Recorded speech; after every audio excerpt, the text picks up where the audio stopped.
The first thing I noticed wasn't the cop's hand on my arm, it was the silence. One moment the charity hall was breathing, soft laughter rolling between crystal glasses, silverware chiming gently, the low murmur of people who had never worried about money talking about changing the world. Chandeliers hung above us like glowing suns, spilling warm light over marble floors and designer shoes. The next moment everything stopped. The music softened, conversations died mid-sentence. Even the air felt heavier, like it was waiting to see what would happen to me. My name is Isaiah Carter. I was 17 years old, standing in the middle of a luxury charity gala wearing a suit that didn't quite fit because it wasn't really mine. It belonged to a neighbor who said I should look presentable for an event like this. I thought I did, until a police officer wrapped his fingers tightly around my arm. "You need to come with me," he said. His voice cut through the room, sharp and unquestioned. Every head turned. I felt it instantly, the weight of hundreds of eyes pressing into my skin. Wealthy donors, business leaders, women in gowns worth more than my mom made in a year, men with watches that could pay for my entire college education. They all stared at me like I didn't belong. I tried to speak, but my throat felt dry. "Sir," I said finally, keeping my voice low, respectful, careful, "I haven't done anything." He didn't look at me. He tightened his grip. That's when the whispers started. They slithered through the room, quiet but cruel, carried on perfume and privilege. Who is that? Was he invited? Did he sneak in? Something must have gone missing. Each word landed on me slowly, deliberately, like the room had already decided who I was. I stood there, frozen beneath the chandeliers, and suddenly the lights felt too bright. I became painfully aware of my hands, my shoes, the way my suit sleeves rode up just a little too high on my wrists. I wanted to disappear. This night was supposed to mean something. I wasn't there by accident. I had been invited as part of a youth scholarship program, one of those initiatives rich people applauded themselves for supporting. When the letter arrived in the mail, my mom read it twice before she started crying. "Look at you," she said, smiling through tears. "You belong in rooms like this." Standing there now with a cop gripping my arm and strangers whispering about me like I wasn't human, I wondered if she'd been wrong. The officer leaned closer, his voice low but firm. "You match a description." My stomach dropped. "A description of what?" I asked. He didn't answer. That silence hurt more than his grip, because it told me everything I needed to know. In this room, explanations weren't owed to people who looked like me. I scanned the crowd, hoping, no, begging for someone to step forward, someone to say, "Wait," someone to ask a question, someone to remind him that this was a charity event, not a crime scene. No one moved, they just watched. Some looked uncomfortable, others looked curious. A few looked almost relieved that it wasn't them. The orchestra continued playing softly, unaware that my chest was tightening with every second. The music felt cruel now, like background noise to my humiliation. Then the officer raised his voice. "Put your hands behind your back." Something inside me cracked, not loudly, not dramatically, just enough to hurt. I felt my face burn as heat rushed to my cheeks. I could already imagine the story they'd tell themselves later, the black kid at the charity event, the police intervention, the quiet satisfaction of order being restored. I hadn't even been accused of anything, and yet in that moment I was already guilty. I didn't know it then, but across the room someone had stopped pretending to sip their drink. Someone whose eyes had narrowed, not in suspicion, but in recognition. Someone who knew exactly who I was. And when that person finally stood up, the room would never be the same again. The officer didn't rush me. That was the worst part. He guided me forward with a firm hand on my arm, not dragging me, not shouting, just enough pressure to make it clear I wasn't in control anymore. Every step felt exposed, like I was being walked across a stage I never agreed to stand on. The marble floor was cold beneath my shoes. Each footstep echoed too loudly in the sudden quiet. I could feel the room following me, eyes tracking every movement, judging every breath. I kept my hands visible, palms open, like I'd seen my mother teach me since I was a kid. "Don't make sudden moves," she used to say. "Speak calmly. Be polite no matter what." I did everything right. And still I was here. "Sir," I said again, softer this time. Can you please tell me what this is about? He sighed like I was inconveniencing him. Just cooperate. That word, cooperate, hung in the air like an accusation. A woman near one of the tables leaned toward her husband and whispered something. He nodded without looking away from me. Another man adjusted his cufflinks, eyes flicking briefly to my face before sliding away, uninterested now that I'd been categorized. Security staff hovered near the walls, pretending not to stare. The event coordinator, a woman who had smiled brightly when she checked my name off the list earlier, stood frozen, hands clasped tightly in front of her, lips pressed together. She didn't say a word. My chest felt tight, not panic exactly, something heavier, older. This wasn't my first time feeling like this. I remembered being 12, stopped outside a convenience store because someone thought I fit the description. 16, followed through a department store while buying a birthday gift for my little sister. Each time the same looks, the same silence from people who could have spoken up but didn't. This was just a more expensive room. The officer stopped near the edge of the hall, close enough that I could still see the chandeliers, the long tables, the untouched plates of food, close enough that everyone could still see me. He turned slightly toward me. You were seen near the donation office earlier. Yes, I said quickly. They asked me to drop off some folders for the scholarship coordinator. He studied my face like he was deciding whether my words were worth believing. And after that, I came back here, I said. I've been at that table all evening, I pointed. No one backed me up. The officer nodded slowly like he was listening, but I could tell he'd already made up his mind. Someone reported suspicious behavior, he said. Suspicious, I swallowed. What kind of behavior? He didn't answer. Instead, he reached toward his radio. A murmur rippled through the crowd. I heard the word arrest whispered behind me. Someone else said, "This is unfortunate." Like I was a spill on a carpet, I felt smaller by the second. I wondered if my mother was still at work, if she'd already eaten dinner, if she knew that right now her son was standing under crystal lights being treated like a problem that needed removing. My hands trembled slightly. I forced them still. Please, I said, my voice cracking despite my effort. I'm supposed to give a short speech later. They asked me to. The officer cut me off. That won't be happening. The finality in his voice sent a chill through me. That's when I noticed something strange. Not everyone was whispering. At the far end of the hall near the main table, the one reserved for the largest donors, an older man had gone completely still. He wasn't watching the officer. He was watching me. He hadn't spoken, hadn't moved. His glass sat untouched in his hand. There was something in his expression I couldn't name at first, not anger, not curiosity, recognition. Our eyes met for just a second, and in that second something shifted. The officer spoke again, but I barely heard him. We're going to step outside and sort this out, outside, away from witnesses. My heart began to pound. I took a breath, steadying myself, and nodded because I didn't know what else to do. But as the officer started to guide me forward again, a chair scraped loudly against the floor. The sound cut through the hall like a blade. Every head turned, including the officer's. Someone was standing up, and whatever was about to happen next was not part of the plan. The chair scraping against the floor didn't just make noise, it changed the temperature of the room. The officer's grip on my arm loosened slightly as instinct pulled his attention away from me. Conversations died mid-whisper. Even the chandeliers seemed to hold their light a second longer, like the room itself was bracing. I turned my head. The man who had stood was tall, silver-haired, dressed in a dark, tailored suit that didn't try to impress anyone because it didn't have to. His presence carried a weight that couldn't be bought off a rack. He didn't rush. He didn't raise his voice. He simply stood there looking at me. Then he spoke. "That young man," he said calmly, "is not going anywhere." The officer straightened. This is a security matter." The man took one slow step forward. "I know exactly what it is." Murmurs rippled again, sharper this time. Heads turned toward him. A few guests leaned closer, suddenly invested. When powerful people speak, people listen.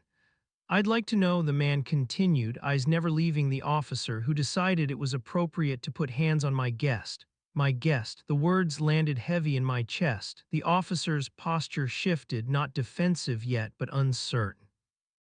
"Sir, we received a report of suspicious behavior." The man nodded once. I'm aware. That answer didn't make sense. The officer frowned. Then you understand why we know, the man interrupted, still calm. I understand why you assumed. Silence swallowed the room. He turned his gaze to me then, really looked at me, not through me, not around me, at me. You all right? He asked. It took me a second to realize he was talking to me. Yes, sir, I said quietly. My voice sounded smaller than I felt. He nodded again, then he turned back to the officer. This event, he said evenly, exists because of that young man. A ripple of confusion moved through the guests. Someone let out a quiet laugh, quickly stifled. The officer blinked. I'm sorry, the officer said. The man reached into his jacket pocket, slowly, deliberately. The officer's hand twitched near his belt before he caught himself. The man pulled out a folded program and opened it. He raised it slightly. Page 4, he said, read the name under Youth Leadership Initiative. The officer hesitated, then took the program. His eyes scanned the page. I saw it, my name, printed in clean, bold letters. His jaw tightened. That initiative, the man continued, was created with a personal donation in honor of my late wife. She believed brilliance often goes unnoticed because it doesn't look the way people expect. The room was completely silent now. No one told me, the officer said carefully. That's the problem, the man replied. No one ever does. The officer glanced around, suddenly aware of how many eyes were on him, how many phones were subtly angled in his direction, how quickly authority can feel fragile when it's exposed. I was told, the officer said, that he was seen near restricted areas. Yes, the man said, because I asked him to be. The officer's grip fully released my arm. I felt the pressure disappear, but the imprint of it stayed burned into my skin, into my memory. I've been mentoring him for 3 years, the man continued. I personally invited him tonight. I requested his assistance, and I approved his access. The officer swallowed. Around us, faces shifted. Shock replaced indifference. Some guests looked at me differently now, not with suspicion, but recalibration, as if they were mentally rewriting the story they'd already decided I belonged to. The man turned to the crowd. Interesting, he said, voice still measured, how quickly a room full of donors went silent when a young black man was treated like a threat. No one spoke. Even more interesting, he added, how many of you were willing to watch? A woman near the front lowered her eyes. Another man cleared his throat and looked away. The officer took a step back. Sir, if there's been a misunderstanding, there hasn't, the man said. There's been a pattern. He turned to me again. Son, he said, would you mind telling them why you're here tonight? My heart hammered. Every instinct told me to stay quiet, to let him handle it, to disappear back into safety. But something in his gaze told me this moment wasn't just about him standing up, it was about me standing tall. I'm here, I said slowly, voice steadier now, because I was asked to speak about the program that helped me get into college. And because this organization funded the lab where my research is being used. A breath passed through the room like wind through tall grass. The officer stared at me. The man smiled, not wide, not proud, satisfied. And the man added, turning back to the officer, if you'd taken 10 seconds to ask instead of assume, we wouldn't be standing here. The officer nodded stiffly. I apologize, it wasn't loud, it wasn't public enough, but it was the first crack. The man didn't respond to it. Instead, he raised his voice just enough for the room to hear. Ladies and gentlemen, he said, I believe we're overdue for the speech we came to hear. He gestured toward me, and just like that, the room that had watched me be humiliated was now waiting for me to speak. For a moment, no one moved, not the officer, not the guests, not even me. The air felt thick, like the room itself was holding its breath, waiting to see whether this was real or whether it would snap back to the version of the story where I stayed small. The man stepped aside, creating space instead of shielding me. That gesture mattered more than words. He wasn't saving me, he was handing the moment back to me. I walked forward slowly. Each step felt different now, not lighter, clearer. The marble floor no longer felt cold. The chandeliers didn't glare down at me. The whispers had died completely. They were listening. I reached the podium. My hands rested against its smooth surface, steady despite the storm still settling in my chest. I didn't rush to speak. I let the silence stretch just long enough to make them uncomfortable, because I had learned something important. Silence has weight when you don't fill it out of fear. I wasn't supposed to speak tonight, I began, my voice carried farther than I expected. At least not like this. A few heads tilted. Someone shifted in their seat. I was invited here because I benefited from a program funded by people in this room, I continued. A program that believes talent doesn't always arrive wrapped in comfort. I paused. And tonight, I said, I was reminded how easy it is for belief to disappear when assumptions take its place. The officer stood near the wall now, arms at his sides, suddenly very aware of how exposed he was. The event coordinator clasped her hands tighter. Some guests leaned forward, others leaned back, no one interrupted. I've been called suspicious before, I said, in stores, on sidewalks, in classrooms. Each time I learn the same lesson: silence keeps the peace for everyone except the person being questioned. I glanced around the room, meeting eyes now. Some held my gaze, some couldn't. When I was grabbed tonight, I said calmly, no one asked my name.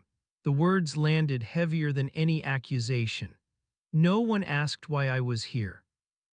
No one asked what I contributed, they just watched. A soft clink echoed as someone set down a glass. I don't say this to shame anyone, I continued. I say it because this room exists to do better, and doing better starts when we admit where we failed. The man who had stood up earlier watched me with quiet approval. He didn't smile, he didn't nod, he let me own it. I'm grateful for the opportunity I was given, I said. But opportunity without dignity is just another form of control. A ripple moved through the crowd, not applause, recognition. I drew a breath. I don't want sympathy, I finished. I want accountability, because the next person who walks into a room like this might not have someone powerful willing to stand up for them. The silence that followed wasn't empty, it was full. Then one person began to clap, slow, deliberate. The sound echoed louder than I expected. Another joined, then another. Applause spread, not explosive, not performative, but steady, intentional. Some stood, others remained seated, clapping quietly, faces tight with thought. The officer looked down at the floor. The event coordinator wiped at her eyes. The man stepped forward again, raising a hand not to stop the applause, but to guide it. This, he said firmly, is why this organization exists. He turned to the officer. There will be a formal review, he said, and it won't end tonight. The officer nodded. Understood. No excuses, no deflection, just consequences beginning to take shape. The man turned back to the guests. If any of you are uncomfortable, he said evenly, that's good. Growth rarely feels polite. The applause faded naturally. I stepped back from the podium, heart pounding, but not from fear, from something else. Power, not the kind that dominates, the kind that survives. As I returned to my seat, people looked at me differently now, not with curiosity, not with pity, with respect. But the night wasn't finished yet, because humiliation doesn't disappear quietly, and neither does truth. The applause faded, but the weight of what had happened didn't. It lingered in the air, settling into the corners of the room, into the faces of people who suddenly didn't know where to look. Conversations resumed slowly, carefully, like everyone was afraid to say the wrong thing now. I sat down, my legs finally remembering how to shake. The man took the seat beside me, not too close, not distant. Presence without intrusion. For a moment, neither of us spoke. He adjusted his cufflink, glanced at the stage, then at me. You did well, he said quietly. I nodded, unsure what to say. Praise felt strange in my chest, like something I hadn't fully learned how to accept yet. I didn't plan to speak like that, I admitted. He smiled faintly. The truth rarely arrives rehearsed. Across the room, the officer spoke with two senior organizers. Their faces were tight, professional, strained. This wasn't going to disappear into paperwork. I could feel that much. Guests approached me in ones and twos, not all at once, cautious, measured. A woman in an evening dress clasped my hand. I'm sorry, she said. I should have said something. I thanked her, though part of me wondered what the apology was really, for my treatment or her discomfort at witnessing it. Another man offered congratulations on my research. He spoke quickly, eager to move on. People didn't linger. They never do when they're forced to see themselves too clearly. Later, as staff cleared plates and lowered the lights, the man leaned toward me again. "There's something you should know," he said. I turned to him. "The report that triggered this," he continued, "didn't come from security." I frowned. "Then who?" He didn't answer immediately. His eyes drifted toward the far side of the hall where a well-dressed couple stood whispering sharply. The woman's jaw was clenched. The man's face was red. "They mistook your presence for access," he said calmly, "and access to some people always feels threatening." The words settled heavily in my chest. "So they called the police," I said. "Yes." Anger flickered through me, sharp and sudden, but it didn't burn out of control. It didn't need to. "I want you to understand something," he added. "What happened tonight wasn't a mistake, it was a test." "A test of what?" "Of whether this room actually believes what it funds." He stood slowly. And some people failed. Across the hall, the event coordinator approached, flanked by two board members. Her eyes were red, but her posture was firm. "We'd like to speak with you privately," she said. We stepped into a smaller lounge off the main hall, softer lights, quieter air. She exhaled shakily. "What happened tonight was unacceptable." I waited. "There will be consequences," one of the board members said. "Formal ones." I nodded. "I'm not interested in punishment," I said. "I'm interested in change." They exchanged glances. "We are too," she said, "starting with training, policy revisions, and transparency." Words are easy, but something in her voice told me she knew that too. When I returned to the main hall, the mood had shifted again, not celebratory, not somber, reflective. The man stood at the stage once more. "Before we close tonight," he said, "I want to announce that the Youth Leadership Initiative will be expanding next year, double the scholarships." Expanded mentorship. Murmurs followed, some surprised, some approving, and he added, "One of our newest advisors will be joining the board." He turned to me, my breath caught, "Effective immediately." The room reacted, not with shock this time, but understanding. The story had caught up to itself. I stood slowly, the weight of the moment pressing into my spine. This wasn't charity, this was trust. As the evening ended and guests filtered out, the man walked with me toward the exit.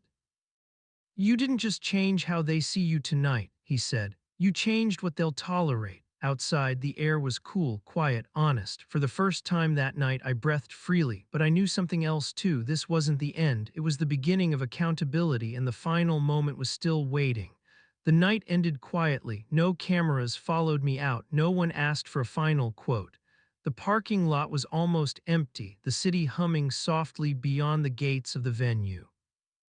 The chandeliers were gone now, replaced by streetlights and shadows. That felt right. The man walked beside me until we reached my car. He stopped there, hands in his pockets, posture relaxed for the first time all evening. "You handled yourself with grace," he said. "That's rarer than intelligence." I nodded. "Thank you for standing up." He shook his head gently. "I didn't stand up for you," he said. "I stood up because of you. There's a difference." He extended his hand. I shook it, feeling the weight of the moment settle, not like pressure, but like responsibility. As I drove home, the silence wrapped around me, not the heavy silence of humiliation, the kind that lets you think. I thought about how quickly assumptions turn into actions, how easily power moves when it believes it won't be questioned, and how dangerous it is when people mistake calm compliance for consent. At home, I sat in my car for a long moment before going inside. I stared at my hands, the same hands that had been gripped, judged, released. I thought about my mother. I called her. She answered on the second ring. "Hey," she said, "everything okay?" "Yes," I said, and for the first time I meant it. I told her what happened, not sparing the hard parts, not dramatizing the rest. When I finished, there was a long pause. "I'm proud of you," she said quietly, "not because you were protected, but because you spoke." The next morning, my phone filled with messages. The organization released a statement. An investigation was announced. The officer was placed on administrative leave pending review. The donors who had made the call withdrew quietly from future involvement. No public spectacle, just consequences. Weeks later, I stood in a different room, a classroom, not marble floors, no chandeliers, just desks, whiteboards, sunlight through tall windows. Students sat in front of me, some confident, some nervous, some unsure if they belonged. I saw myself in them.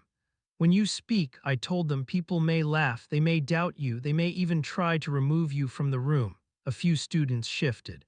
But never confuse their discomfort with your wrongdoing, I continued. Truth doesn't always arrive welcome. That doesn't make it wrong. One student raised her hand hesitantly. What if no one stands up for you? I smiled.